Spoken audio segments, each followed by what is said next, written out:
Perjalanan dilanjutkan kembali. Setelah sampainya di Keraton Cirebon, Ki Suro menyerahkan Nyimas Ratu Antrawulan dan menyampaikan amanat Ki Pancawala kepada Sunan Gunung Jati. Namun amanat Ki Pancawala yang menginginkan anaknya menikah dengan Sunan Gunung Jati tidak diterimanya dengan cara halus. Karena Sunan Gunung Jati sesungguhnya telah mengetahui bahwa Ki Suro menyukai Nyimas Ratu Antrawulan. Karena itu, Sunan Gunung Jati memerintahkan Ki Suro menikah dengan putri Ki Pancawala. Tacing TV dengan bangga mempersembahkan sejarah asal-usul Desa Tegal Gubuk Cirebon dengan judul Asal-usul Desa Tegal Gubuk Cirebon. Untuk mengetahui sejarah selengkapnya, silakan simak video ini sampai selesai. Bantu kami dengan cara klik tombol subscribe dan tombol lonceng agar Anda mendapatkan notifikasi video terbaru dari kami secara gratis. Selamat mengikuti. Assalamualaikum warahmatullahi wabarakatuh. Batur sedulur sekampung, terutami kangge wargi ingkang wonten teng kawasan Tegal Gubuk sedantene, wilujeng kepanggih malih sareng kula teng channel Tacing TV. Berdasarkan kronologi sejarah bahwa terbentuknya Desa Tegal Gubuk tidak lepas dari perjalanan sejarah masa lampau.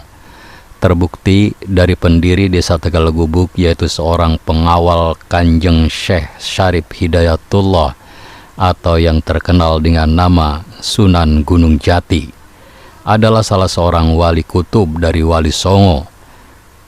Seorang wali tersebut bernama Syekh Muhyiddin Waliullah atau Syekh Abdurrahman atau Ing Singa Sayah Sayuda, yang lebih dikenal dengan Ki Suro atau Ki Suropati, Ki Gede Suro.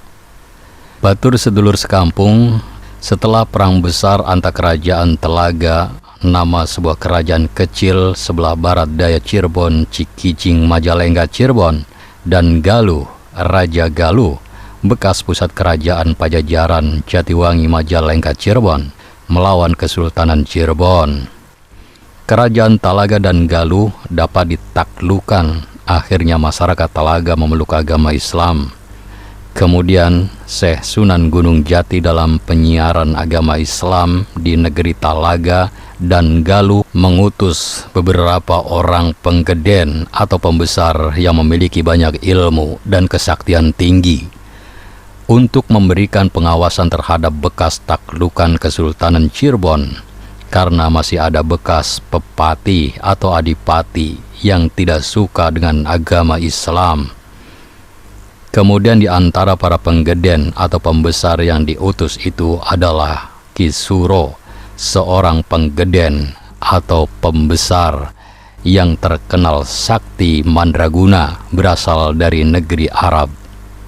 Sumber lain mengatakan dari Mesir atau Baghdad, yang nama aslinya yaitu Syekh Muhyiddin Waliullah.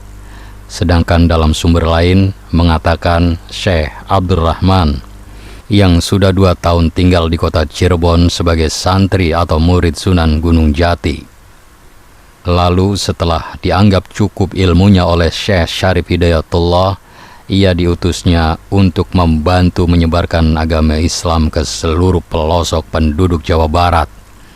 Dalam perjalanan penyebaran agama Islam, banyak mendapat tanggapan baik dari rakyat. Namun, tidak jarang rintangan yang dihadapinya. Beliau harus perang tanding dengan para penggeden atau penguasa pedukuhan tersebut. Namun, berkat kesaktian ilmunya yang mandraguna, mereka dapat ditaklukkan dengan mudah dan mereka memeluk agama Islam. Sumber lain mengatakan Ki Suro datang ke Jawa, tepatnya Cirebon, bukan berguru atau nyantri pada Sunan Gunung Jati, akan tetapi untuk membantu menyebarluaskan agama Islam. Lalu atas jasa dan ilmu kesaktiannya, Syekh Muhyiddin Waliullah atau Syekh Abdurrahman diangkat oleh Syekh Syarif Hidayatullah menjadi pepati atau adipati unggulan atau panglima tinggi pengawal Syekh Syarif Hidayatullah di negeri Cirebon dengan gelar Ki Suro atau Patih Suro. Setelah diberi gelar Ki Suro, Syekh Syarif Hidayatullah memerintahkan Ki Suro bertandang ke pondok Ki Pancawala, seorang pembesar kerajaan Talaga, untuk membawakan kitab suci Al-Quran yang berjumlah banyak sebagai pedoman di negeri Talaga dan Galuh. Namun di tengah perjalanan menuju negeri Talaga, menemui adegan sayembara merebutkan seorang putri cantik jelita. Barang siapa yang mampu mengalahkan Ki Wadaksi, seorang pembesar kerajaan Talaga, akan dijodohkan atau dikawinkan dengan putrinya yang bernama Nyimas Wedara. Lalu Ki Suro ikut sayembara untuk mengetahui ilmu Ki Wadaksi. Akhirnya Ki Wadaksi dapat dikalahkan dan kemudian memeluk agama Islam bersama murid-muridnya. Setelah sayembara selesai, putri Ki Wadaksi diserahkan kepada Raden Palayasa yang sebelumnya saling mencintai. Kemudian Ki Suro dibawa oleh Ki Pancawala di pondoknya dan dijamunya dengan jamuan istimewa.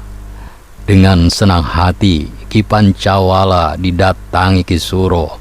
Namun dalam jamuan istimewa itu, Ki Suro terpesona melihat putri Ki Pancawala yang bernama Nyimas Ratu Antrawulan.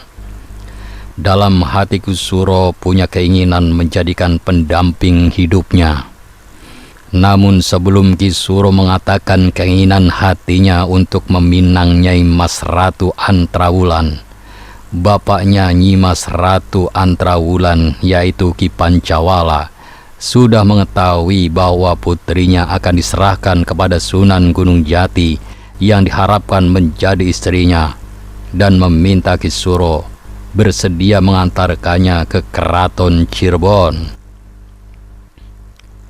Dalam menempuh sebuah perjalanan panjang, naik gunung, turun gunung, masuk hutan, keluar hutan, dari negeri Talaga menuju Keraton Cirebon, Ki Suro yang mengiringi Nyimas Ratu Antrawulan. Kemudian Ki Suro dan Nyimas Ratu Antrawulan beristirahat, menghilangkan rasa letih di sebuah gubuk kecil di tengah-tengah hutan belantara. Kemudian setelah selesai istirahat, beliau melanjutkan kembali perjalanan menuju Keraton Cirebon. Namun sebelum Ki Suro melanjutkan perjalanan, tiba-tiba dikejutkan dengan kedatangan Nyimas Rara Anten yang meminta Nyimas Ratu Antrawulan untuk dijodohkan dengan putranya. Kemudian terjadilah perang tanding yang seru, namun akhirnya Nyimas Rara Anten dapat dikalahkan. Kemudian perjalanan dilanjutkan kembali. Setelah sampainya di Keraton Cirebon, Ki Suro menyerahkan Nyimas Ratu Antrawulan dan menyampaikan amanat Ki Pancawala kepada Sunan Gunung Jati. Namun amanat Ki Pancawala yang menginginkan anaknya menikah dengan Sunan Gunung Jati tidak diterimanya dengan cara halus, karena Sunan Gunung Jati sesungguhnya telah mengetahui bahwa Ki Suro menyukai Nyimas Ratu Antrawulan. Karena itu Sunan Gunung Jati memerintahkan Ki Suro menikah dengan putri Ki Pancawala.